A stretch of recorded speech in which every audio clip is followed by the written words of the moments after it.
한글을 쓰고 있습니다. 우리 교회는 아직. 그러니까 그 몇 자 이렇게 틀리는 경우도 있을 것입니다. 그러나 내용은 뭐 특별히 다른 것 없으니까 양해하시고 들어주시면 감사하겠습니다. 오늘 읽었던 본문의 내용은 그 바벨론이라는 나라가 유대를 침공을 하고 그 예루살렘을 함락을 시킵니다. 그래서 그 나라가 유대에 있는 사람들을 포로로 잡아가게 되는 것이죠. 포로로 잡아가는데 괜찮은 사람들을 잡아가는 것이죠. 그 당시 지금 말하면 엘리트층 이런 사람들을 잡아갑니다. 그 포로 중에 오늘 읽었던 그 사람들의 포함되는데요. 사드락, 메삭, 아벳노고, 다니엘 세 친구로 여러분 알고 계시죠. 그게 다 포로로 그 당시 잡혀갔던 사람들입니다. 근데 바벨론은 동화 정책을 썼습니다. 그 당시 뭐냐면은 다른 나라에서 잡은 포로들을 자기들의 문화를 가르쳐서 강요를 했겠죠. 가르쳐서 바벨론화 시켜버리는 것이죠.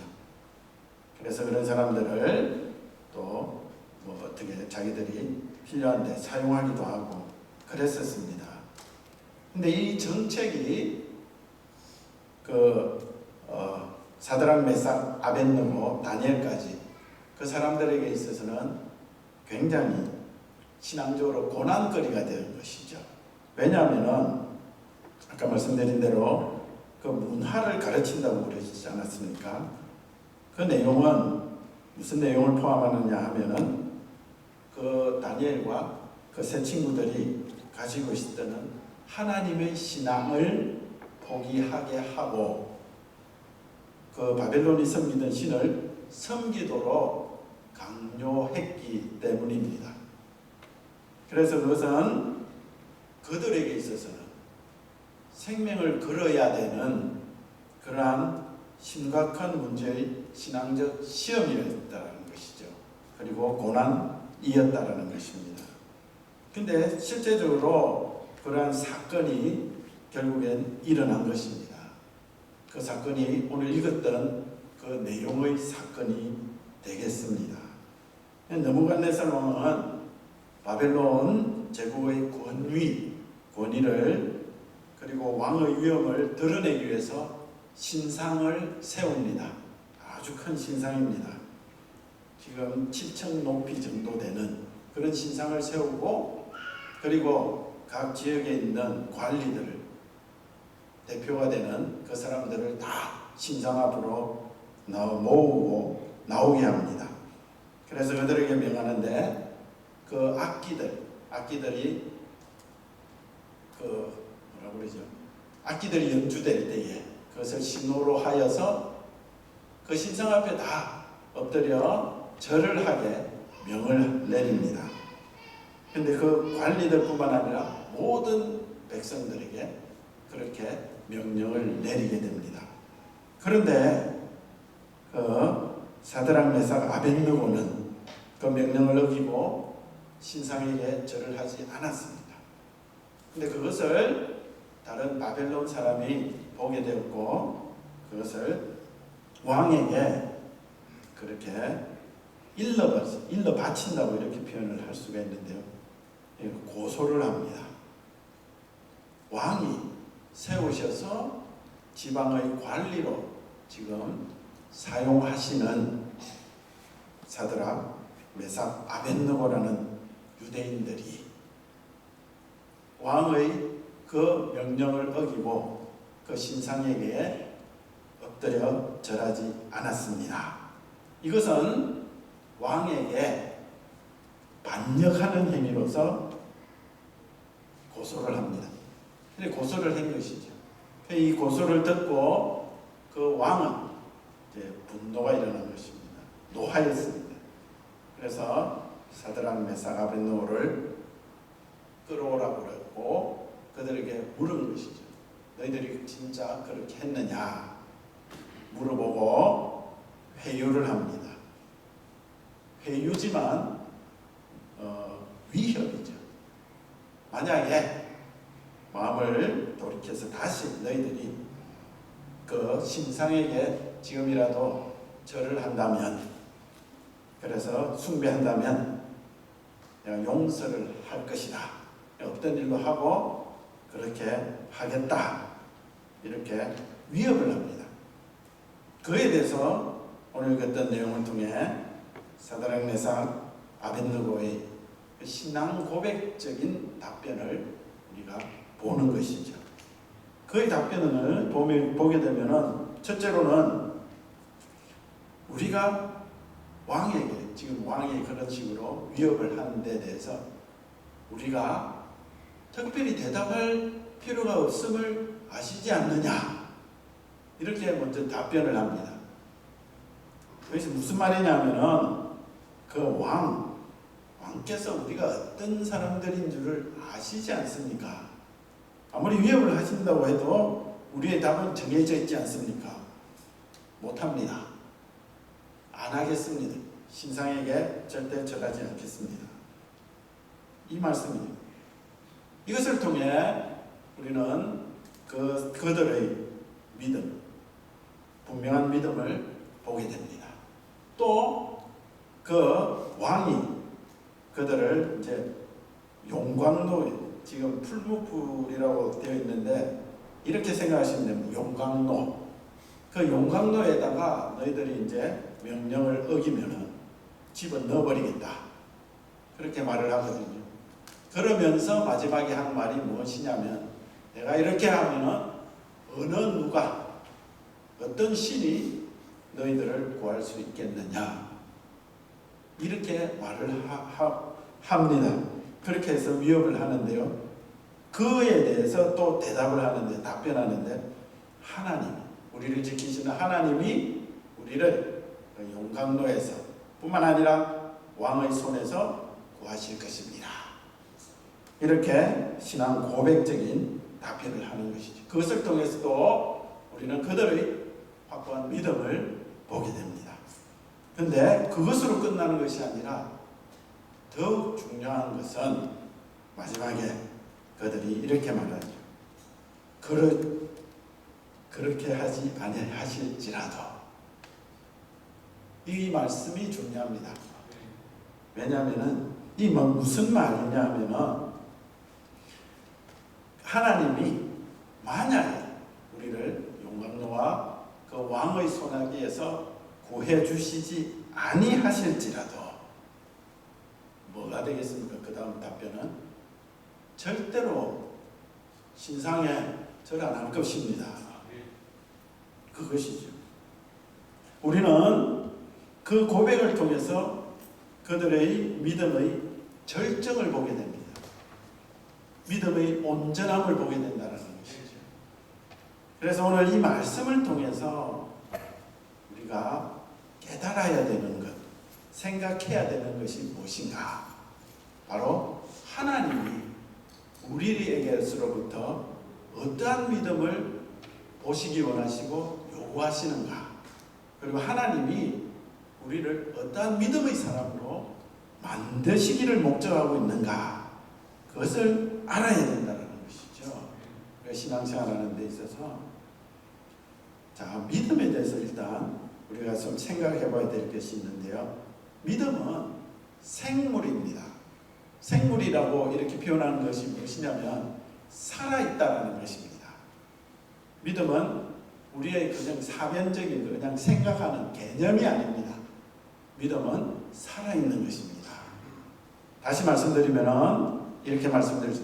믿음은 그래서 자라야만 하는 것입니다. 여러분, 생명이 태어납니다. 우리를 생각해요. 인간이 아이가 태어나지 않습니까? 태어나면 태어난 대로 그것으로 목적이 이루어졌고 그것으로 끝까지 그 상태로 간다. 아니죠. 사람이, 아이가 태어나면 뭐가 있습니까? 어떻게 돼야 됩니까? 자라야 되죠. 만약에 자라지 않는다면, 어떤 기간이 지났는데도 그 기간에 맞게 자라지 않는다면 어떻게 생각합니까? 비정상이고 어때 아픈 것이 아닌가? 문제가 생겼다. 이렇게 생각해 버리지 않습니까? 믿음도 마찬가지입니다. 믿음도 마찬가지입니다. 믿음은 살아있는 것이고 믿음은 자라야 됩니다. 그러니까 하나님이 그렇게 목적하시고 역사합니다. 근데 더 중요한 것은 그 믿음이 태어나야 될 것. 태어나야 자라든지 말든지. 지금 교회에 앉아서 예배 드리고 있지만 분명히 이 가운데 계신 분들 중에는 아직 예수님을 구세주로 영접하지 못한 분도 있을 것입니다. 예수님을 구세주로 영접하셨습니까? 아멘. 믿으십니까? 아멘. 오케이. 만약 그런 분들은 예수님을 구세주로 믿음으로 태어나는 것부터 시작해야 되겠죠. 그럼 태어나셨다면 자라야 된다는 것입니다. 만약에 여러분들이 그 시간 안에서 자람이 없다면 그것은 문제가 있는 것이 되겠죠. 우리는 대부분 그에 아무 감각이 없든지 인식을 하지 못하고 그렇게 신앙생활을 한다고 살아가는 경우가 많습니다. 10년이 지나고 믿습니다 하고 시작하고 교회 나오고 신앙생활 한다고 그 수십 년이 지나도 객관적으로 볼 때 저 사람 믿음이 있는 건가? 이런 모습들을 저는 저를 통해서 신앙적 인상 실험을 많이 합니다. 저를 통해서 볼 때 분명히 그렇습니다. 그런데 믿음이라는 건 가만히 있어서 자동적으로 자라나는 것이 아닙니다. 아이들도 그렇잖아요. 먹어야 되고 필요한 것들을 공급받아야지 자라나는 것이죠. 육신적인 것뿐만 아니라 정신적으로 모든 것에 있어서 그거에 필요한 것들을 믿음도 마찬가지입니다. 사람이 없다면은 그냥 예를 들어서 믿음이 1단계, 2단계 이렇게 표현을 할게요. 2단계까지 자랐습니다. 그러면은 그 자란 데서 만족하든지 아니면 내가 그냥 게으르고 나태해서 그냥 그 상태로 쭉 있다. 그러면 더 이상 자라지 않고 있다. 라고 했을 때 그럼 2단계까지는 계속 유지되는 것인가? 그렇지 않습니다. 자라지 않으면 어떻게 되느냐? 죽습니다. 믿음이라는 것은 죽어버립니다. 2단계 갔다고 하더라도 단계별로 표현하자면 떨어집니다. 자라지 않으면 상대적으로 떨어집니다. 그 중간 상태, 이런 상태는 없습니다. 그래서 그렇게 자라야 되는데 그러면 오늘 이 말씀을 통해서 우리가 알 수 있는 그것이 뭐냐면 믿음이 어디까지 자라야 되는가. 다시 말씀드리면 하나님이 우리를 구원하셔서 우리에게 있어서 믿음을 어디까지 끌어내시려고 하시는가. 그것을 이 말씀을 통해서 보자는 것이죠. 무엇이냐? 그 목적이 어디까지 있는가? 이렇게 말씀드릴 수가 있습니다. 그리 아니하실지라도 의 믿음까지라고 말씀드릴 수가 있습니다.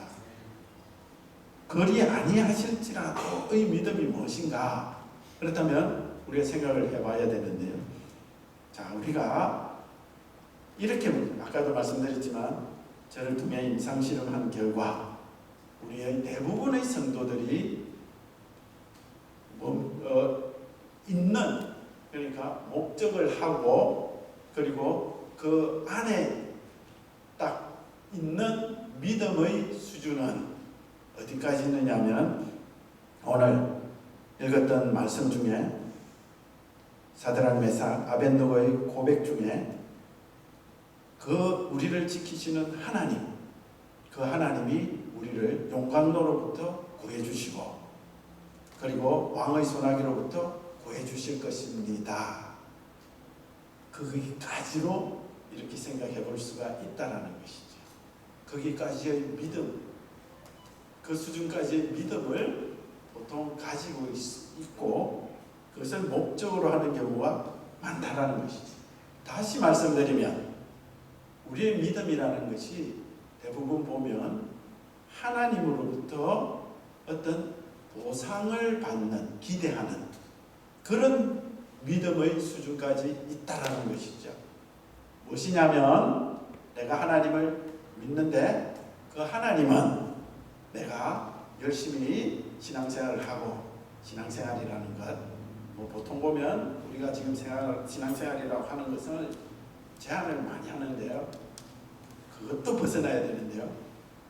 교회 생활이라든지 아니면 성도들의 관계 안에서, 교회 안에서의 어떻게 보면 종교 생활, 그것을 열심히 하고 신도하고 이런 것을 통해서 하나님으로부터 그러면 어떤 축복의 개념이라든지 보상으로서 나의 형편, 나의 삶, 나의 모든 삶이 어떻게 해요? 형통해지는가?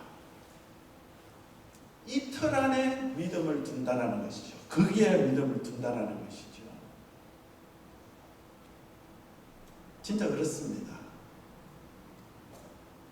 그래서 그것이 이루어지면 와, 좋은 믿음, 신앙생활 잘한다, 이런 식으로 우리가 만족하거나 또 안심하는 경우가 있다라는 것이죠.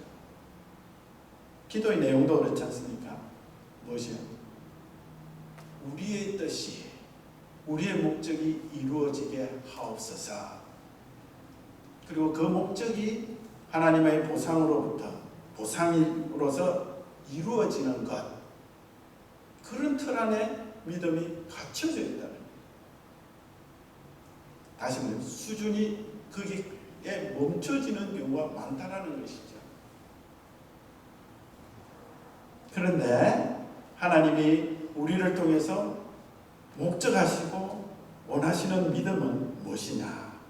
아까 말씀드린 대로 그것을 넘어서 그리 아니하실지라도, 이게 무엇입니까? 우리에게 또 적용을 하면 하나님이 내가 원하는 대로 이루어지시지요. 내가 헌신했고 열심히 신앙생활을 했고 하나님을 섬겼는데 보상으로서 하나님께서 내가 원하는 것들을 해주지 않는, 특별히 건강하며, 아니 특별히 아프지 않고 자녀들 잘 자라고 경제적으로 어려움이 없이 이 세상 평안하게 살고, 뭐 이게 초점이 맞춰져 있지 않습니까? 무슨 직장생활 잘 되어서 승진 잘 되고 비즈니스 한다면은 그것이 잘 되어가지고 뭐 이렇게 그것에 초점이 맞춰져서 그것이 되어져야 되는데, 그렇게 했음에도 불구하고 그렇게 되어지지 않는 그런 상황이 오는 데 있어서 어떻게 되느냐라는 것이죠. 그럴지라도 라는 것이죠. 그렇게 형통하게 내 뜻대로 해주시는 것이면 하나님, 그 하나님 믿고 내가 하나님을 사랑하고 내가 계속해서 신앙생활이라는 것을 열심히 하고, 이 틀이라는 것이죠. 그러나 뭐라고요? 그리 아니하실지라도 나는 분명히 열심히 살았고 신앙생활 열심히 했고 기도 열심히 했고 헌신 그랬는데도 어떻게 해요? 내가 생각했던 대로 삶이 안 된다는 것이죠. 어느 날 갑자기 몸은 아프고요. 어떤 경우에는 자녀들이 속색이고요. 뭐 하는 일들이 안 되고요. 이렇게 된다는 거예요. 그렇다면 아까 말씀드린 우리의 그 믿음 수준 안에 보통 가지고 있는 그 틀 안에서는 그냥 믿음이 흔들리는 것이 되겠죠. 하나님을 내가 잘못 섬겼는가? 그렇게 된다. 그럼 하나님으로부터 어떻게 됩니까? 그 어려운 가운데서 믿음이 떠날 수 있는, 하나님으로부터 떠날 수 있는 그런 상태가 되죠. 그러나 진정한 믿음, 하나님이 원하시고 목적하시는 믿음은 그리 아니하실지라도. 아까 그 사드락 메삭 아벳느고가 우리를 구원하여 주시지 아니하실지라도 뭐라고요? 신상에는 절대 절하지 않는다. 그러한 보상이 없을지라도 내가 믿고 기대했던 그런 것이 일어나지 아닐지라도 어떻게 해요? 그리 아니하실지라도. 그 다음 가사가 뭐죠? 계속 하나님을 섬기는 거예요. 그게 그리 아니하실지라도 믿음이요, 온전한 믿음이요, 하나님이 우리로부터 이루시고자 하시는 믿음이라는 것입니다. 이런 역사들이 성경에 보면 사건들이 있습니다. 뭐냐면은 첫째로 우리가 나사로를 살리신 예수님, 이 사건을 통해서 그 먼저 마르다를 만나죠. 나사로를 이제 보기 전에, 죽은 나사로를 보기 전에. 그러니까 마르다가 뭐라고 그러느냐면은 주께서 여기 계셨다면, 나사로가 살아있는 동안 계셨다면 그를 고치셔서 죽지 않게 하셨을 것인데, 그 마르다의 믿음은 거기까지라는 것이죠. 그런데 그를 계셨다라면 이라고 그랬을 때에 예수님 물은 내가 나사로 살린다. 그 말하니 마르다는 또 뭐라고 그러는? 예, 맞습니다. 마지막 날, 부활의 날에 살아날 것입니다. 그 믿음이 한계가 보이시죠? 시공간적으로 우리가 생각해 볼 때, 사실은 예수님이 그 나사로가 아프다고 했을 때 잽싸게 가셔가지고 고치시지 않으셨어요. 어떻게 보면은 죽을 때까지 어디 천천히 가셨다라는 것이에요. 천천히. 예수님이 어떠한 분인가를 이 마르다는 모르고 있었다는 것이죠. 그의 믿음은 어디까지입니까? 예수님이 여기 계셨다면은 나사로를 죽기 전에 고치셔서 살리실 것이다. 또 살리겠다라고 하셨을 때도 어떻게 부활의 날에, 그러니까 모든 사람이 다시 부활할 때에, 그러나 예수님이 어떻게 하셨습니까? 조금 후에 살리십니다. 살리셔서 그들이 갖고 있었던 믿음의 그 틀, 믿음의 수준을 다 깨부셔버린다. 그것을 뛰어넘는 믿음을 그들로부터 어떻게 이 사건을 통해서 끌어내셨다는 것이죠. 보여주심으로. 무슨 믿음요? 그리 아니하시죠. 시공간을 초월하시는 하나님, 죽은 자도 살리시는 하나님, 그냥 죽기 전에 고치셔서 살려주시는 하나님, 거기까지가 아니라 죽은 사람도 살리시는 그 하나님, 거기까지의 믿음을 보여주신 것이죠. 또 있습니다. 욥이라는 사람이 있었습니다. 욥은 그 당시 하나님으로부터 인정받는 가장 의로운 사람이었습니다. 그런데 그 의로운 사람일 뿐만 아니라 부자였고요, 정말 복된 가정을 갖고 있는 그 사람이었습니다. 그런데 한날 마귀가 하나님 앞에 나타나 하나님 앞에 시비를 겁니다. 하나님이 욥을 봐라, 얼마나 나에게 영광을 돌리고 정말 신앙생활 잘하고 있는, 이런 식 이야기를 하니까, 그러니까 마귀가 뭐라고 그랬냐면, 하나님이 그 삶을 저렇게 뭐라고 해요? 잘 살게 해주시고 자녀들도 잘 되게 해주시고 이렇게 하니 저렇게 하는 것 아닙니까? 시비를 겁니다. 하나님 뭐랍니까? 그렇다면 그것을 다 걷어가 버려라, 허락을 하시는 것이죠. 한번 보자, 이렇게 되는 것이죠.